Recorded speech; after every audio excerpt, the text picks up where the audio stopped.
ന്യായാധിപന്മാർ അധ്യായം 11. ഗിലെയാദുകാരനായ ജഫ്ത ശക്തനായ സേനാനിയായിരുന്നു. പക്ഷേ അവൻ വേശ്യപുത്രനായിരുന്നു. ഗിലെയാദ് ആയിരുന്നു അവൻ്റെ പിതാവ്. ഗിലെയാദിന് സ്വഭാര്യയിലും പുത്രന്മാർ ഉണ്ടായിരുന്നു. അവർ വളർന്നപ്പോൾ ജഫ്തായെ പുറന്തള്ളിക്കൊണ്ട് പറഞ്ഞു, ഞങ്ങളുടെ പിതാവിൻ്റെ അവകാശം നിനക്ക് ലഭിക്കുവാൻ പാടില്ല. നീ അന്യസ്ത്രീയുടെ മകനാണല്ലോ. അപ്പോൾ ജഫ്ത തൻ്റെ സഹോദരന്മാരിൽ നിന്ന് ഓടിപ്പോയി തോബ് എന്ന സ്ഥലത്ത് ചെന്ന് താമസിച്ചു. ഒരു നീചസംഘം അവനോട് ചേർന്ന് കൊള്ള ചെയ്ത് നടന്നിരുന്നു. അക്കാലത്താണ് അമ്മോന്യർ ഇസ്രായേലിനെതിരെ യുദ്ധത്തിന് വന്നത്. അപ്പോൾ ഗിലെയാദിലെ ശ്രേഷ്ഠന്മാർ ജഫ്തായെ തോബ് ദേശത്ത് നിന്ന് കൂട്ടിക്കൊണ്ടുവരാൻ പോയി. അവർ ജഫ്തായോട് പറഞ്ഞു, അമ്മോന്യരോടുള്ള യുദ്ധത്തിൽ നീ ഞങ്ങളെ നയിക്കണം. ജഫ്ത ഗിലെയാദിലെ ശ്രേഷ്ഠന്മാരോട് ചോദിച്ചു, നിങ്ങൾ എന്നെ വെറുക്കുകയും എൻ്റെ പിതാവിൻ്റെ ഭവനത്തിൽ നിന്ന് അടിച്ചിറക്കുകയും ചെയ്തില്ലേ? അപകടത്തിൽപ്പെട്ടപ്പോൾ നിങ്ങൾ എൻ്റെ അടുക്കൽ വന്നിരിക്കുന്നുവോ?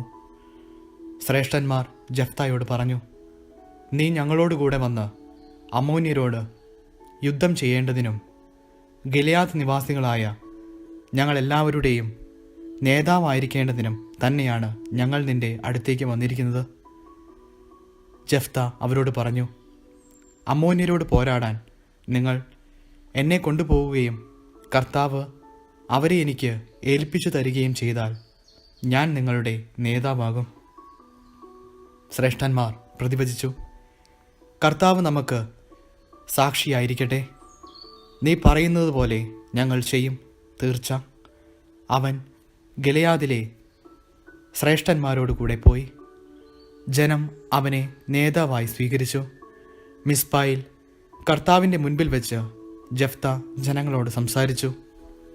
ജഫ്ത ദൂതന്മാരെ അയച്ച് അമ്മോന്യ രാജാവിനോട് ചോദിച്ചു, എൻ്റെ ദേശത്തോട് യുദ്ധം ചെയ്യാൻ നിനക്ക് എന്നോട് എന്താണ് വിരോധം? അമ്മോന്യ രാജാവ് ജഫ്തായുടെ ദൂതന്മാരോട് പറഞ്ഞു, ഇസ്രായേൽ ജനം ഈജിപ്തിൽ നിന്ന് വന്നപ്പോൾ അർണോൺ മുതൽ ജാബോക്കും ജോർദാനും വരെയുള്ള എൻ്റെ സ്ഥലം കൈവശപ്പെടുത്തി. അതിപ്പോൾ യുദ്ധം കൂടാതെ എനിക്ക് തിരികെ കിട്ടണം.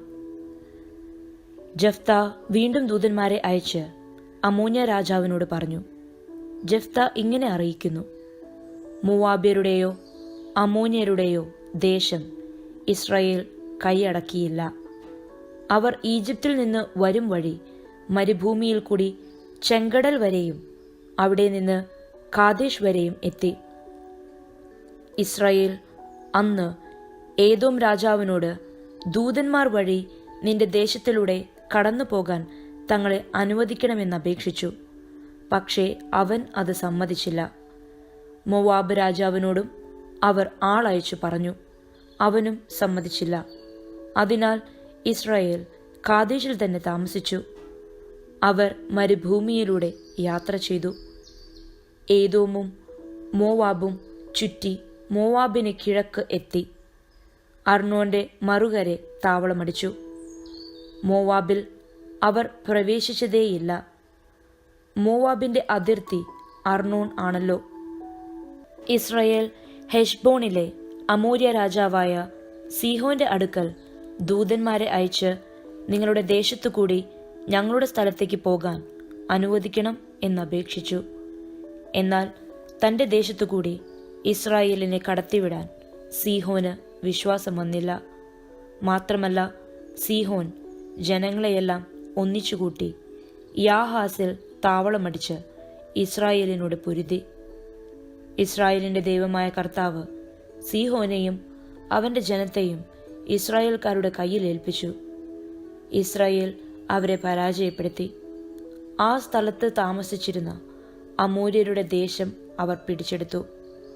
അർണോൺ മുതൽ ജാബോക്ക് വരെയും മരുഭൂമി മുതൽ ജോർദാൻ വരെയുമുള്ള അമോര്യരുടെ ദേശം മുഴുവൻ കൈവശപ്പെടുത്തി. അങ്ങനെ ഇസ്രായേലിൻ്റെ ദൈവമായ കർത്താവ് തന്നെ തൻ്റെ ജനമായ ഇസ്രായേലിൻ്റെ മുമ്പിൽ നിന്ന് അമോര്യരെ തുരത്തിയിരിക്കെ നീ അവ കൈവശമാക്കാൻ പോകുന്നുവോ? നിന്റെ ദൈവമായ കെമോഷ് നിനക്ക് തരുന്നത് നീ കൈവശം വയ്ക്കുന്നില്ലേ? ഞങ്ങളുടെ ദൈവമായ കർത്താവ് ഞങ്ങൾക്ക് ഒഴിപ്പിച്ചു തരുന്നതൊക്കെ ഞങ്ങൾ കൈവശമാക്കും. മൊവാബ് രാജാവായ സിപ്പോറിൻ്റെ പുത്രൻ ബാലാക്കിനേക്കാൾ ശ്രേഷ്ഠനാണോ നീ? അവൻ എപ്പോഴെങ്കിലും ഇസ്രായേലിനെ എതിർത്തിട്ടുണ്ടോ?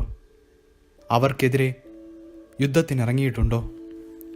ഇസ്രായേൽ ഹെഷ്ബോണിലും അതിൻ്റെ ഗ്രാമങ്ങളിലും, അരോവറിലും അതിൻ്റെ ഗ്രാമങ്ങളിലും, അർണോൺ തീരത്തുള്ള എല്ലാ പട്ടണങ്ങളിലും 300 വർഷം താമസിച്ച കാലത്ത് നീ എന്തുകൊണ്ട് അവ വീണ്ടെടുത്തില്ല? ആകയാൽ ഞാൻ നിന്നോട് ഒരപരാധവും ചെയ്തിട്ടില്ല. ആ നിലയ്ക്ക് എന്നോട് യുദ്ധം ചെയ്യുന്നത് തെറ്റാണ്. ന്യായാധിപനായ കർത്താവ് ഇസ്രായേലർക്കും അമോന്യർക്കും ഇടയ്ക്ക് ഇന്ന് ന്യായവിധി നടത്തട്ടെ. എന്നാൽ ജെഫ്തായുടെ സന്ദേശം അമോന്യ രാജാവ് വകവെച്ചില്ല. കർത്താവിൻ്റെ ആത്മാവ് ജെഫ്തായുടെ മേൽ ആവസിച്ചു. അവൻ ഗിലെയാദ്, മനാസെ എന്നിവിടങ്ങളിൽ കൂടി ഗിലെയാദിലെ മിസ്പായിലേക്ക് കടന്ന് അമോന്യരുടെ ദേശത്തേക്ക് പോയി. ജെഫ്ത കർത്താവിനൊരു നേർച്ച നേർന്നു. അങ്ങ് അമോന്യരെ എൻ്റെ കയ്യിൽ ഏൽപ്പിക്കുമെങ്കിൽ ഞാൻ അവരെ തോൽപ്പിച്ച് ജേതാവായി തിരികെ ചെല്ലുമ്പോൾ എന്നെ എതിരേൽക്കാൻ പടിവാതിൽക്കലേക്ക് ആദ്യം വരുന്നത് ആരായിരുന്നാലും അവൻ കർത്താവിൻ്റേതായിരിക്കും. ഞാൻ അവനെ ദഹനബലിയായി അവിടത്തേക്ക് അർപ്പിക്കും. ജെഫ്ത യുദ്ധം ചെയ്യാൻ അമോന്യരുടെ അതിർത്തി കടന്നു. കർത്താവ് അവരെ അവൻ്റെ കയ്യിൽ ഏൽപ്പിച്ചു. അരോവർ മുതൽ മിന്നിത്തിനു സമീപം വരെയും ആബേൽ കെരാമീം വരെയും 20 പട്ടണങ്ങളിൽ അവൻ അവരെ വകവരുത്തി. വലിയ കൂട്ടക്കൊല നടന്നു. അമോന്യർ ഇസ്രായേലിന് കീഴടങ്ങി. ജഫ്ത മിസ്പായിലുള്ള തൻ്റെ വീട്ടിലേക്ക് വന്നു. അതാ അവൻ്റെ മകൾ തപ്പുകൊട്ടി നൃത്തം വച്ച് അവനെ എതിരേൽക്കാൻ വരുന്നു. അവൾ അവൻ്റെ ഏക സന്താനമായിരുന്നു. വേറെ മകനോ മകളോ അവനില്ലായിരുന്നു. അവളെ കണ്ടപ്പോൾ അവൻ വസ്ത്രം കീറിക്കൊണ്ട് പറഞ്ഞു, അയ്യോ മകളെ, നീ എന്നെ ദുഃഖത്തിലാഴ്ത്തിയല്ലോ. നീ എന്നെ വല്ലാത്ത വിഷമത്തിലാക്കിയിരിക്കുന്നു. ഞാൻ കർത്താവിന് വാക്കുകൊടുത്തു പോയി. നേർച്ചയിൽ നിന്ന് പിന്മാറാൻ എനിക്ക് സാധിക്കുകയില്ല. അവൾ പറഞ്ഞു, പിതാവേ, അങ്ങ് കർത്താവിന് വാക്കുകൊടുത്തെങ്കിൽ അതനുസരിച്ച് എന്നോട് ചെയ്തു കൊള്ളുക. കർത്താവ് ശത്രുക്കളായ അമോന്യരോട് പ്രതികാരം ചെയ്തല്ലോ. അവൾ തുടർന്നു, ഒരു കാര്യം എനിക്ക് ചെയ്തു തരണം. സഖിമാരോടൊത്ത് പർവ്വതങ്ങളിൽ പോയി എൻ്റെ കന്യാത്വത്തെ പ്രതി 2 മാസത്തേക്ക് വിലപിക്കാൻ എന്നെ അനുവദിക്കണം. പോയിക്കൊള്ളുക എന്നു പറഞ്ഞ് അവൻ 2 മാസത്തേക്ക് അവളെ അയച്ചു. അവൾ പർവ്വതങ്ങളിൽ സഖിമാരോടൊപ്പം താമസിച്ച് തൻ്റെ കന്യാത്വത്തെപ്പറ്റി വിലപിച്ചു. 2 മാസം കഴിഞ്ഞ് അവൾ പിതാവിൻ്റെ പക്കലേക്ക് തിരിച്ചു വന്നു. അവൻ നേർന്നിരുന്നതുപോലെ അവളോട് ചെയ്തു. അവൾ ഒരിക്കലും പുരുഷനെ അറിഞ്ഞിരുന്നില്ല.